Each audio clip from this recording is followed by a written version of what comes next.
किती क्रीमी टेक्स्चरची आपली भाजी झालेली आहे ना. अगदी हॉटेलमध्ये वाटाणा बटाट्याची भाजी भेटते ना तशीच. थंडी सुरू झाली की भाज्या सगळ्याच खूप छान भेटतात. त्यातल्या त्यात वाटाणा पटकन शिजला जातो आणि चवीलाही अप्रतिम असा लागतो. तर चला तर मग फार वेळ न घालवता बिना वाटणाचा आणि अतिशय कमी मसाल्यामध्ये हॉटेलसारखा बटाटा वाटाण्याची भाजी बनवूयात.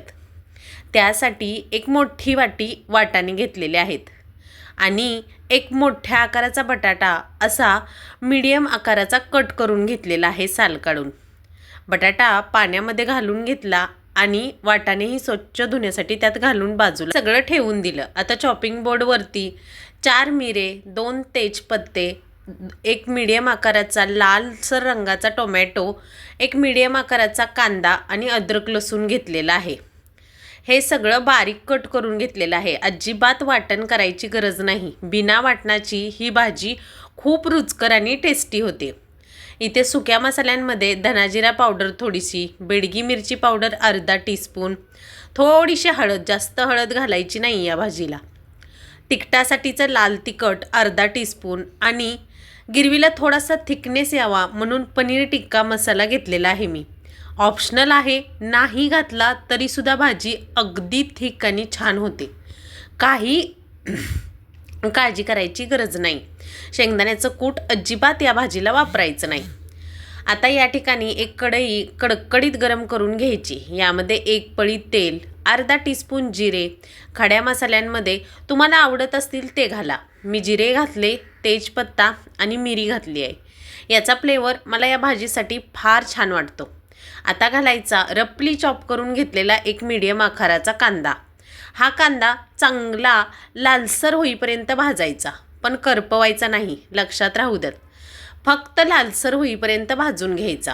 त्याचा उग्रवास सगळा निघून गेला की मग आपण टोमॅटो जो कट करून घेतलेला आहे तो घालून घेणार आहे. टोमॅटो शक्यतो करून या भाजीला चांगला लालसर रंगाचा घ्यायचा, जेणेकरून भाजीची टेस्ट मेंटेन राहील. त्यामुळे टोमॅटो हा लालसर रंगाचाच घ्यायचा. सगळा कांदा असा लालसर रंगावर भाजून घेतल्यानंतर घालायचं टोमॅटो, अद्रक लसूण दोन्हीही घालून घ्यायचं आणि थोडंसं मऊ होईपर्यंत छान परतवून घ्यायचं. अगदी झटपट होणारी साधी सिंपल रेसिपी आहे, परंतु खायला हॉटेलच्या भाजीला मागे सारेल इतकी चविष्ट आणि टेस्टी होते. सुके मसाले मी माझ्या आवडीचे घेतलेले आहेत. इथं तुम्ही कमी जास्तही करू शकता.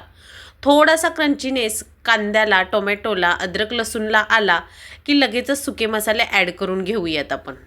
मसाले सगळे प्लेटमध्ये काढून घेतले होते, तेच मी इथे घालून घेतलेले आहेत. अगोदरच दाखवले होते तुम्हाला. ते सगळे मसाले इथे मी घालून घेणार आहे. मसाले थोडेसे कांद्या टोमॅटोबरोबर परतवून घ्यायचे. थोडेसे परतले की लगेचच यामध्ये पाणी ॲड करून घ्यायचं.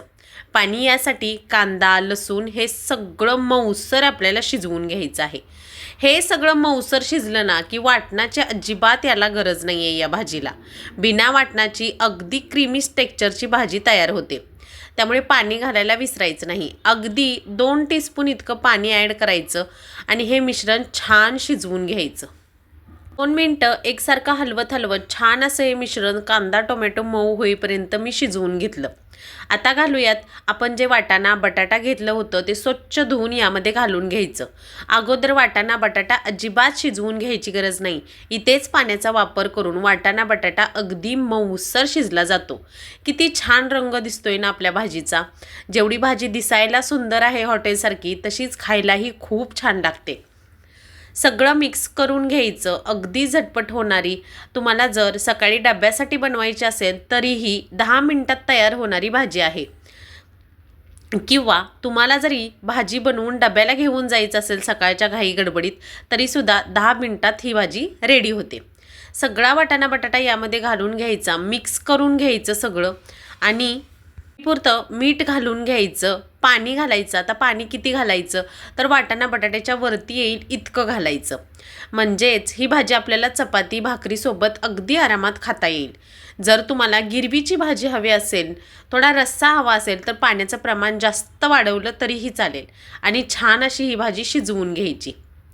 मी पाणी सुक्या भाजीच करणार आहोत आपण, त्यामुळे फक्त अंगभर अदना इतकंच पाणी घालून घेतलेलं आहे. आता झाकण ठेवून 5 मिनटासाठी बारीक फ्लेमवर अगदी लो फ्लेमवर भाजी शिजवून घेतली. पाहू शकता झाकण पॅक लावल्यामुळे वाफ छान बसली आणि स्लो फ्लेममुळे भाजी अगदी मऊसर शिजलेली आहे. किती सुंदर आहे ना, वाफ निघतीये. चपाती गरम गरम करायची. ही भाजी संध्याकाळच्या जेवणात उत्तम बेत आहे.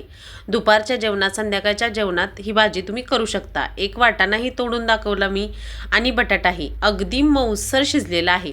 आता या तेजपत्त्याचा फ्लेवर यामध्ये उतरला होता म्हणून तेजपत्ते मी काढून घेतलेले आहेत. सगळी भाजी व्यवस्थित शिजलेली आहे. तर तयार आहे आपली क्रीमी टेक्स्चरची वाटाणा बटाट्याची भाजी. नाही व अजून एक इन्ग्रेडियंट्स यामध्ये घालणं बाकी आहे. भाजी शिजल्यानंतर 2 टीस्पून इतकी आपल्या दुधावरची मलाई असते ती चांगली फेटून घ्यायची आणि वरून ही मलाई घालून घ्यायची. विकतची क्रीम आणायची अजिबात गरज नाही. घरात जी क्रीम आहे म्हणजेच दुधावरची साय आहे ती चांगली फेटून घेऊन वरून घालायची. अगदी हॉटेलसारखी क्रीमी टेक्स्चरची भाजी तयार होते. पाहू शकता मी 2 टीस्पून इतकी क्रीम घातली, कोथिंबीर घातली आणि भाजी मिक्स करून घेतली. आता तुम्ही म्हणाल भाजीमध्ये ही क्रीम फुटली जाईल, अजिबात नाही. आहे तशीच क्रीमी टेक्स्चरची क्रीम या भाजीला लागली जाते. जसं हॉटेलमध्ये खातो ना तशीच भाजी लागते. वरून घालायची 1 टीस्पून कस्तुरी मेथी थोडी क्रश करून. कस्तुरी मेथीमुळे या भाजीची टेस्ट अजूनच वाढली जाते. नसेल नाही घातली तरीही चालेल, अशी खाल्लं तरीही चालेल, पण कस्तुरी मेथीने याची टेस्ट खूप छान येते. वरून अशी कस्तुरी मेथी घातली. तयार आहे आपली रुचकर क्रीमी टेक्स्चरची वाटाणा बटाट्याची भाजी. एकदा या पद्धतीने करून पहा. घरातील लहानांपासून मोठ्यांपर्यंत सगळ्यांना खूप आवडेल. आता झाकण ठेवून एक वाफ काढून घेऊयात भाजीला, म्हणजे क्रीम अगदी मॅश होईल या भाजीमध्ये. तर मंडळी, कशी वाटली तुम्हाला आजची रेसिपी हे कमेंट करून सांगायला विसरू नकात. रेसिपी आवडली ना तर लाईक, शेअर, सबस्क्राईब ही जरूर करा. आज ही भाजी आम्ही चपातीसोबत खाल्ली. अगदी टम्म फुगलेल्या मऊसर चपाती आणि वाटाणा बटाट्याची भाजी. कशी वाटली आजची भाजी हे कमेंट करून नक्की सांगा. आणि रेसिपी बनवली तर तुमची रेसिपी कशी झाली हेही कमेंट करून नक्की सांगा. भेटूयात नवीन रेसिपीसोबत. तोपर्यंत स्वस्त खा आणि मस्त रहा. आणि चॅनलला लाईक, शेअर, सबस्क्राईब जरूर करा. बाय.